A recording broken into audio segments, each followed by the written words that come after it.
On a généralement deux tendances. Si on attend à ce que l'État fasse les projets, est-ce qu'on prend notre développement en main? C'est ça un peu qui est un peu l'équation à résoudre.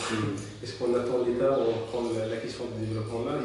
Ici au niveau de la province, il y en a beaucoup d'associations qui ont créé leurs besoins, qui ont créé le besoin de la population et qui ont transformé en projet, et ça a fonctionné. Dans d'autres part, il y a des gens qui attendent encore à ce que l'État réponde à leurs besoins. C'est ça un peu le problème. Mais actuellement, l'État a compris que le mouvement associatif a fait beaucoup de choses. Et l'État même a s'inspiré des initiatives lancées par des associations pour lancer des programmes nationaux, comme le PAGER, le PEL. Oui, c'est des gros programmes. C'est des gros programmes d'addiction à l'eau potable et des programmes d'électricité inspirés des expériences associatives seulement. C'est ça qui fait un peu la force du travail associatif au niveau de toute la région ici à Souss Massadra. C'est l'une des choses. Également, l'État, comme l'a dit Mohamed, il a lancé l'initiative nationale de développement humain en 2005 en étant conscient de l'importance également du travail associatif.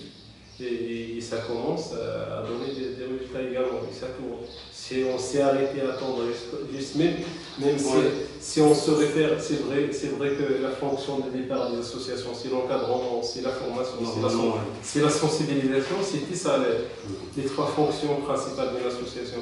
Mais à travers des projets, on peut faire également ça, on peut faire ces activités-là en réalisant des projets.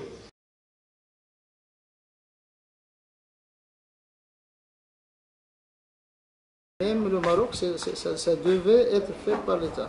Nous, on a intervenu parce qu'il y avait ce délaissement total. On a attendu des années. Moi, quand j'étais gosse, j'ai vécu dans ce village. Je faisais 3 km à pied pour aller à l'école. On restait toute la journée à l'école. Et c'était la pauvreté au niveau du village. La plupart des jeunes, je me rappelle, les jeunes qui ont été à l'école, ils étaient pieds nus. Ils n'avaient même pas de sandales. On s'est dit, c'est un petit peu la revanche du territoire.